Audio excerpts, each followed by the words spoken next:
Hello दोस्तों, कल हम बात कर रहे थे क्लॉज नंबर 26 से 54 के बीच में।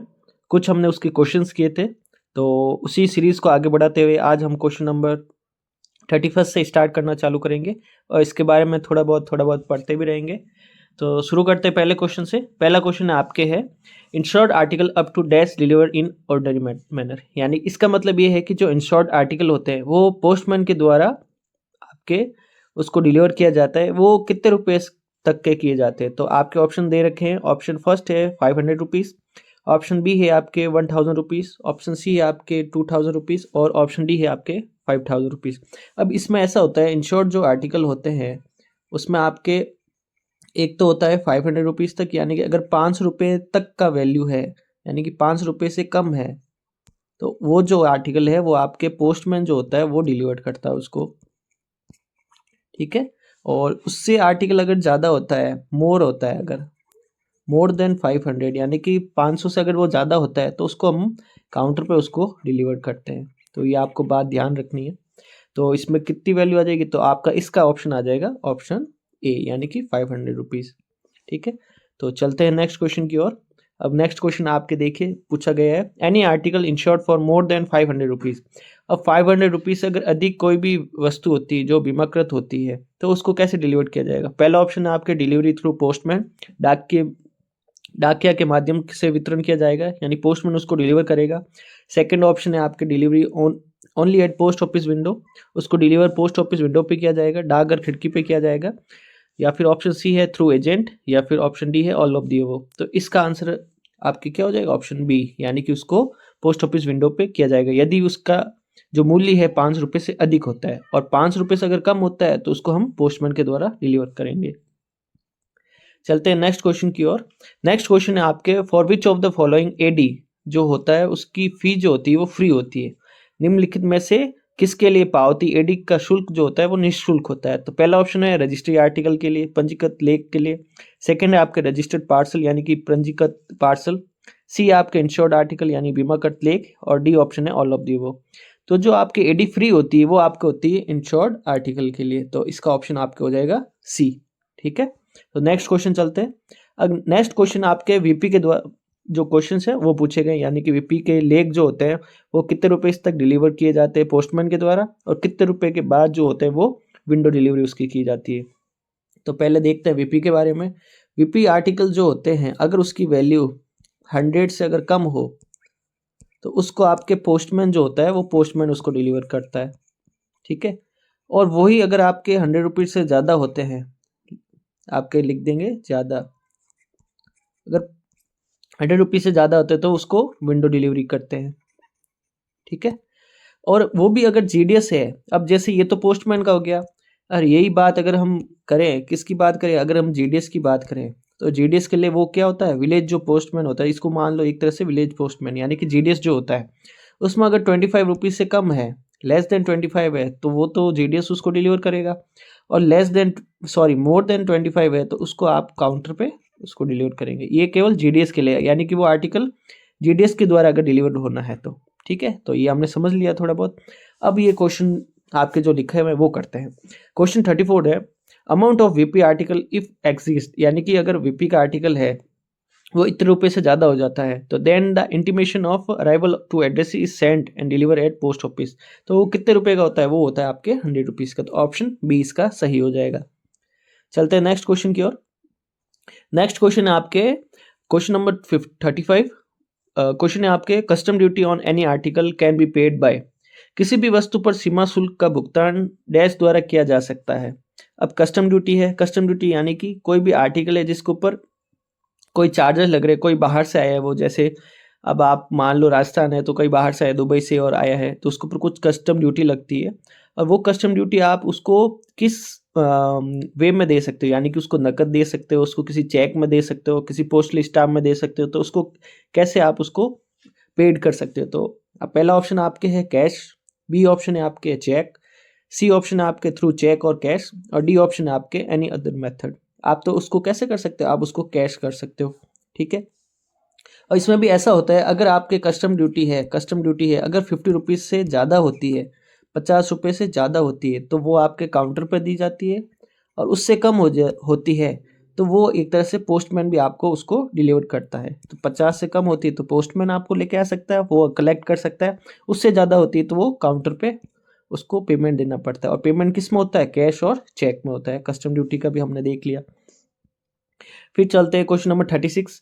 Who among the following can authorise non delivery post office for delivery over value articles.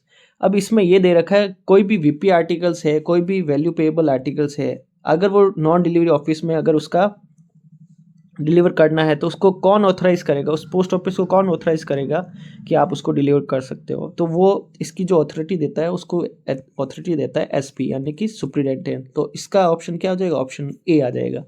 ठीक है, चलते हैं नेक्स्ट क्वेश्चन की ओर। नेक्स्ट क्वेश्चन आपके है क्लॉज 47 इज रिलेटेड टू। तो क्लॉज 47 है वो आपके किससे रिलेटेड होता है। तो पहला ऑप्शन है payment of money order, second है आपके delivery of registered article, C option आपके delivery of VP articles and D option आपके डिलीवरी ऑफ डैमेज आर्टिकल्स। तो आपके 47 जो रिलेटेड है वो आपके है डिलीवरी ऑफ रजिस्टर्ड आर्टिकल से रिलेटेड है। तो चलते हैं नेक्स्ट क्वेश्चन की ओर। नेक्स्ट क्वेश्चन है आपके क्वेश्चन नंबर 38। क्वेश्चन नंबर 38 आपके इज सर्टिफिकेट ऑफ पोस्टिंग यानी कि सीओपी अवेलेबल एट प्रेजेंट, कि क्या वर्तमान में पोस्टिंग का प्रमाण सीओपी उपलब्ध है। पहला ऑप्शन में पहला ऑप्शन है ना, सेकंड ऑप्शन है हाँ, थर्ड ऑप्शन है only available in some post office, कुछ पोस्ट ऑफिस में अवेलेबल है अभी भी, और ऑप्शन डी है इट वाज कंटिन्यूज इन 2011। तो ये क्वेश्चन इसके पोस्टिंग के आपके पूछते नहीं है, क्लॉजेज 33, 34, 35 आपके हटा दिए गए हैं, ये पूछते नहीं है। फिर भी हम कुछ क्वेश्चन कर लेते हैं जिससे कि आपको जानकारी मिल जाए। तो इसका ऑप्शन हो जाएगा ऑप्शन डी, यानी कि इसको 2011 में इसको बंद कर दिया गया है। फिर आपके 39 क्वेश्चन है a money order receive for payment to minor of 5 years old is paid to, यानी कि कोई मनी ऑर्डर का अगर भुगतान करते हैं और वो 5 साल से अगर छोटा है तो उसको हम किसके बिहाफ पे देंगे, किसको देंगे वो उसका पेमेंट। तो पहला ऑप्शन आपके पेरेंट और गार्जियन जो होता है उनको देंगे, यानी कि माता या अभिभावक को देंगे। सेकंड है माइनर को खुद दे देंगे, यानी कि माइनर हिमसेल्फ। सी ऑप्शन है एनी एल्डर एट एड्रेस, दिए गए पते पर किसी भी बुजुर्ग को दे देंगे, या फिर डी ऑप्शन है नन ऑफ दी अबव। तो अगर ऐसा कोई केस आता है तो उसमें हम उसके पेरेंट्स या गार्जियन को वो अमाउंट दे देते हैं अगर मनी ऑर्डर किसी को रिसीव होता है तो। फिर क्वेश्चन नंबर 40 है if the payee refuse to take money order payment, money order should be. अब इसका ये है यदि प्राप्तकर्ता मनी ऑर्डर भुगतान लेने से इनकार करता है तो मनी ऑर्डर को अब प्राप्त करते हैं उसको अगर मना कर देता है वो डायरेक्टली वापस रिटर्न टू सेंडर हो जाता है। तो पहला ऑप्शन है kept in deposit for 7 days, उसको 7 दिन के लिए रखा जाता है। सेकंड है सेंड टू आरएलओ को भेजा जाता है। सी आपके है return to remitter at once, यानी कि प्रेषक को वापस कर दिया जाता है। और डी ऑप्शन है रिटर्न आफ्टर 10 days। ठीक है, तो इसका आपका ऑप्शन क्या हो जाएगा, ऑप्शन सी, यानी कि उसको वापस रेमिटर को भेज दिया जाता है तुरंत। ठीक है, अगर वो उसको रिफ्यूज करता है। अब आपका आ जाएगा fee for redirection of an inland money order. अब अगर हम किसी भी इनलैंड मनी ऑर्डर यानी मनी ऑर्डर को रिडायरेक्ट करते हैं, मान लो उसका एड्रेस पहले कहीं और था दूसरी जगह वो चेंज हो गया, तो उसमें क्या होता है, उसमें कभी कभी कहीं चार्जेस लगते हैं। तो इसमें ये पूछा गया है कि उसका कितने चार्जेस लगते हैं। पहला है डबल कमीशन यानी कि दोहरा कमीशन लगता है। सेकंड है उसको इक्वल टू कमीशन के बराबर लगता है। सी ऑप्शन है फ्री ऑफ कॉस्ट यानी कि निःशुल्क लगता है। या फिर डी आपके हाफ कमीशन यानी कि आधा कमीशन लगता है। तो मनी ऑर्डर के केस में यदि आप उसमें कुछ भी करेक्शन करा रहे हो, यानी कि मनी ऑर्डर में अगर आप रीडायरेक्शन करवा रहे हो, ठीक है, आपके चेंज करवा रहे हो, या फिर उसका टाउन जो है वो चेंज करवा रहे हो, या फिर उसमें कोई भी रीडायरेक्शन कुछ भी चेंजेस करा दे उसके नाम के अलावा, अगर नाम करवाते तो उसमें चार्जेस लगते हैं, बाकी नॉर्मली उसमें चार्जेस नहीं लगते, वो फ्री ऑफ कॉस्ट होता है। तो इसका ऑप्शन क्या हो जाएगा, ऑप्शन सी इसका सही आंसर होगा। फिर चलते हैं नेक्स्ट क्वेश्चन। नेक्स्ट क्वेश्चन आपके है the amount of commission on service money order for 5,000 rupees, यानी कि 5,000 रुपये के सर्विस मनी ऑर्डर पर कमीशन की राशि क्या है। तो पहला ऑप्शन है 250 रुपीज, सेकेंड है आपके हाफ रेट, सी आपके है नील, और डी आपके है नन ऑफ दी अबव। तो सर्विस मनी ऑर्डर में क्या होता है, उसमें जो कमीशन होता है वो हमेशा नील होता है। ठीक है, चलते हैं नेक्स्ट क्वेश्चन की ओर। नेक्स्ट क्वेश्चन आपके है the commission on money order can be refunded. अब मेन जो ये पॉइंट है ना, ये पॉइंट आप हमेशा ध्यान रखना, कभी भी मनी ऑर्डर का जो कमीशन है वो किसी भी हालत में उसको वापस रिफंड नहीं किया जाता, कोई भी केस होता है तो इसमें आप नॉर्मली ये ध्यान रखना। तो पढ़ते हैं इस क्वेश्चन में आंसर जो भी है। पहला ऑप्शन है इस money order is repaid to remitter, प्रेषक को पूर्ण भुगतान किया जाता है। सेकंड ऑप्शन है money order is wrongly return, गलत तरीके से वापस किया जाता है। सी है द वैल्यू इज डिफॉल्टेड, यानी कि मूल्य के साथ धोखाधड़ी होती है। या फिर डी है commission in no case be refunded, commission किसी भी स्थिति में वापस नहीं किया जाता। तो इसका ऑप्शन क्या होगा? ऑप्शन डी इसका करेक्ट आंसर होगा। चलते हैं नेक्स्ट क्वेश्चन की ओर। नेक्स्ट क्वेश्चन आपके है the remitter of money order can alter the office of payment और पेई एड्रेस। ठीक है, मनी ऑर्डर प्रेषक भुगतान के कार्यालय या प्राप्तकर्ता के पते को बदल सकता है। पहला ऑप्शन है on payment of second commission, दूसरे कमीशन के भुगतान पर। बी ऑप्शन है आपके विदाउट एनी फीस, बिना किसी शुल्क के। सी ऑप्शन है नॉन परमिसेबल, यानी कि अनुमति नहीं है। और डी ऑप्शन है ओनली कैन आस्क रीपेमेंट, यानी कि केवल खुद को पुनः भुगतान के लिए कह सकता है। तो अभी हमने पहले भी देखा था मनी ऑर्डर कोई भी केस में अगर आप उसमें चेंजेस कर रहे हो नाम के अलावा, तो उसमें कोई भी फीस दिए बिना उसमें चेंजेस हो जाते हैं। तो इसका ऑप्शन क्या होगा? ऑप्शन बी इसका सही आंसर होगा।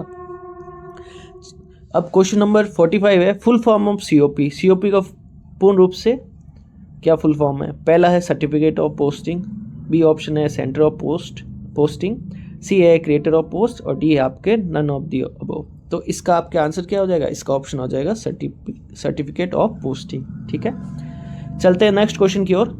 नेक्स्ट क्वेश्चन है आपके which has the objective to afford the public assurance that article entrusted to servant have actually been posted. ये जो केस है ये आपके सर्टिफिकेट ऑफ पोस्टिंग से रिलेटेड होता है और ये अब बंद हो चुका है। तो आप इसके बारे में केवल पढ़ लीजिए ये क्या होता है। किसका उद्देश्य जनता को ये आश्वासन देना है कि नौकरों को सौंपी गई वस्तुएं वास्तव में पोस्ट की गई है। ये सर्टिफिकेट ऑफ पोस्टिंग में होता था। ठीक है, सर्टिफिकेट ऑफ पोस्टिंग में होता था। चलते हैं नेक्स्ट क्वेश्चन की ओर। नेक्स्ट क्वेश्चन है आपके question number 47 if a registered article is to be delivered to a पर्दा नशीन वुमेन, यानी कि यदि किसी पर्दा नशी महिला को पंजीकृत लेख वितरित किया जाता है तो उसमें क्या होता है? कोई भी अगर आर्टिकल है, कोई भी पर्दा नशी महिला जो है उसको अगर आप डिलीवर करना चाहते हो तो उसमें क्या होता है? उसमें जो साइन होते हैं वो भी किसके? विटनेस के साइन होते हैं। ठीक है, और जो आर्टिकल है वो भी विटनेस को ही दिया जाता है, यानी कि उसके पास कोई पढ़ा लिखा जो इंसान है उसको ही वो आर्टिकल दिया जाता है और उसी के वो साइन होते हैं। ठीक है, तो आपके ऑप्शन जो है ऑप्शन बी इसका सही हो जाएगा। दूसरे ऑप्शन आपके इसमें लिखे हुए नहीं है, लेकिन आप ये ध्यान रखना कभी भी अगर ऐसा कोई केस हो जिसमें जो पर्दा नशी महिला जो है उसके बारे में पूछा जाए और उसको कैसे डिलीवर करते हैं, तो हम क्या करेंगे? हम ऐसे देखेंगे उसके साथ एक विटनेस का होना जरूरी है जो कि साइन करता हो। ठीक है, और जो आर्टिकल है वो केवल विटनेस को ही डिलीवर्ड होगा उस औरत के सामने। ठीक है, तो चलते हैं नेक्स्ट क्वेश्चन की ओर। इसका ऑप्शन बी आ जाएगा।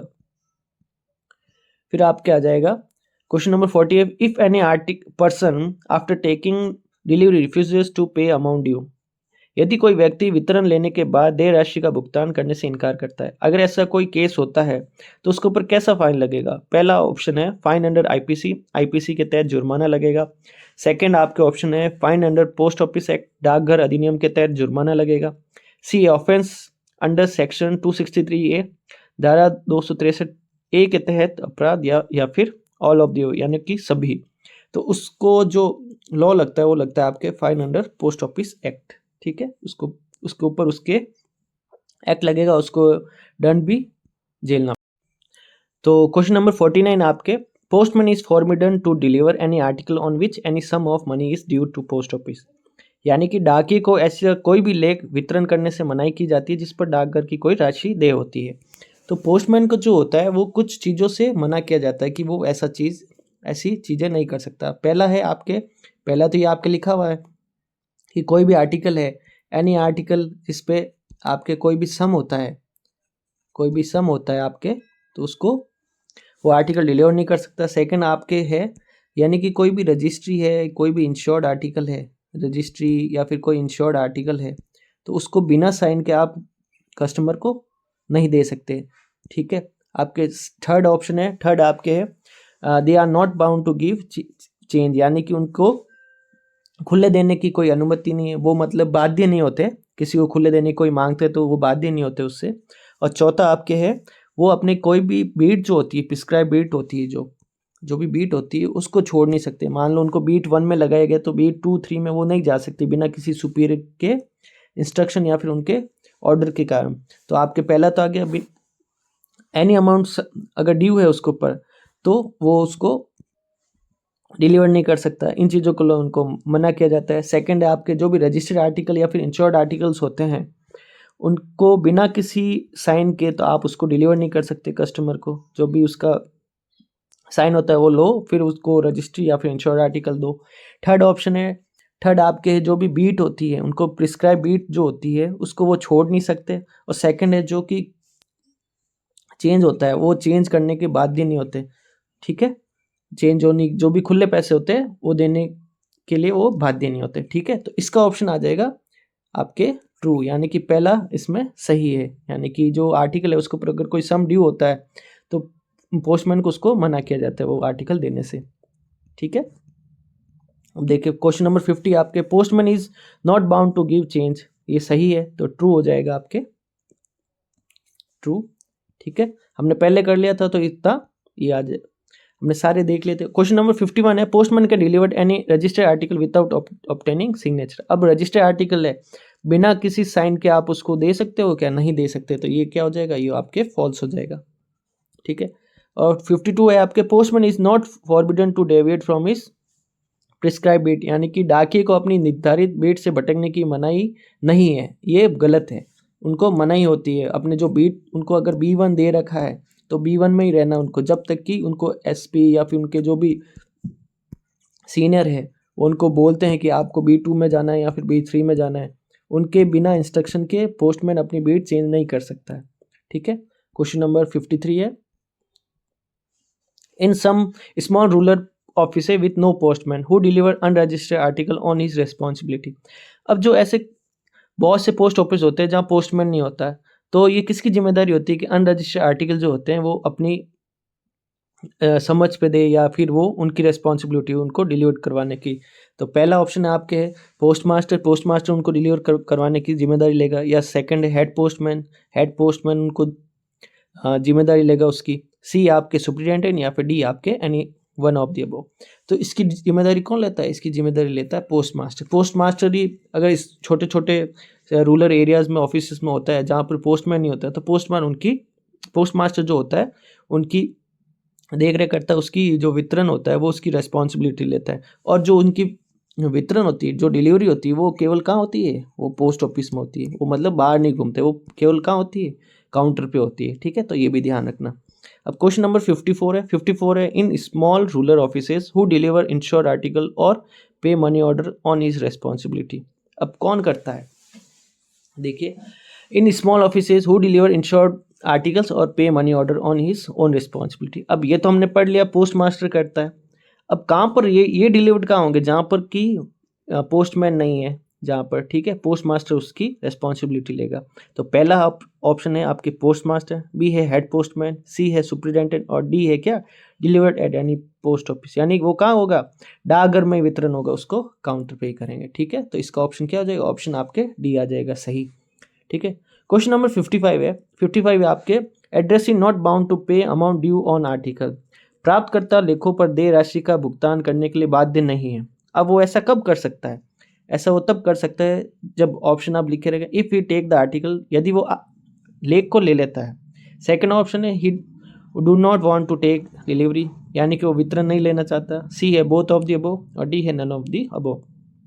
एड्रेस सी जिस भी लेख पे अगर देय राशि ड्यू है, अगर उसको नहीं लेना चाहता, वो उसको डिलीवर नहीं करना चाहता, मतलब उसको लेना नहीं चाहता है, तो उसको वो बाध्य नहीं है उस जो भी देय राशि है उसको देने के भी। तो इसका सही ऑप्शन क्या हो जाएगा? If you do not want to take delivery the address is not bound to pay amount due on article. ठीक है, ऑप्शन बी इसका सही आंसर हो जाएगा।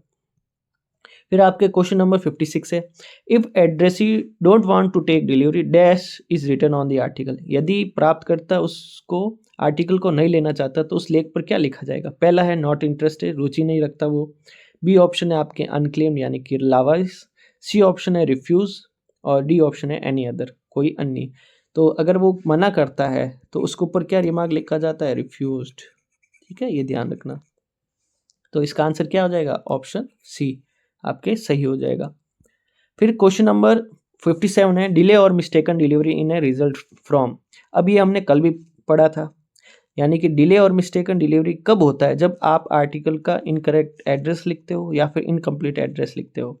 ठीक है, तो ये नॉर्मली ये क्वेश्चन जो है ये पूछे जाते हैं। तो इसमें सही क्या हो जाएगा, आपके ऑप्शन सी सही हो जाएगा, यानी कि इनकरेक्ट एड्रेस जब लिखते हो तभी भी डिले होता है, और इनकम्प्लीट एड्रेस लिखते हो तब भी डिले होता है। अब इनकम्प्लीट एड्रेस का मतलब क्या होता है, इनकरेक्ट एड्रेस का मतलब क्या होता है, यानी कि मैंने जैसे देना तो था गोपाल को, और मैंने एड्रेस लिख दिया यहाँ पर, क्या लिख दिया, यहाँ पर जैसे लिख दिया मैंने श्याम लिख दिया एड्रेस, या फिर कुछ नाम सेम लिख दिया, यानी जैसे कैट को लिखना था और मैंने नाम लिख दिया क्या, रैट लिख दिया। ये एग्जांपल दे रहा हूँ मैं आपको, नॉर्मली ऐसे लिख दिया, तो ये इनकरेक्ट हो गया।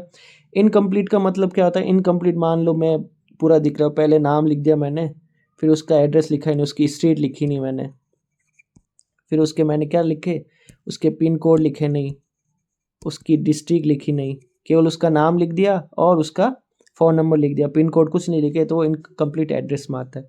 तो इसका सही ऑप्शन क्या हो जाएगा, बोथ ऑफ दी अबव। अगर हम इन दोनों में से कोई भी एक कमी रखते हैं तो वो हमारा आर्टिकल या तो डिले होता है या फिर डिलीवरी उसकी किसी और पर्सन को दे दी जाती है।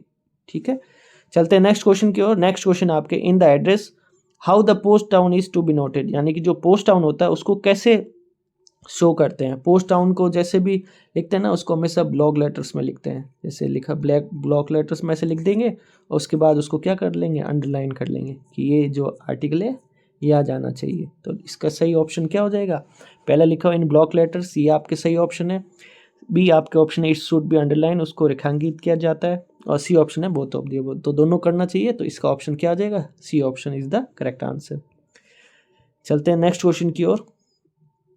नेक्स्ट क्वेश्चन है which of the following is not necessary to write if pin code is written. ठीक है, अगर पिन कोड लिखा हुआ है, ठीक है, और तो इसमें से कौन सी ऐसी चीज़ें जो अगर नहीं लिखेंगे तो भी चलेगा। पहला ऑप्शन है नेम ऑफ तालुका, तालुका का नाम नहीं लिखेंगे।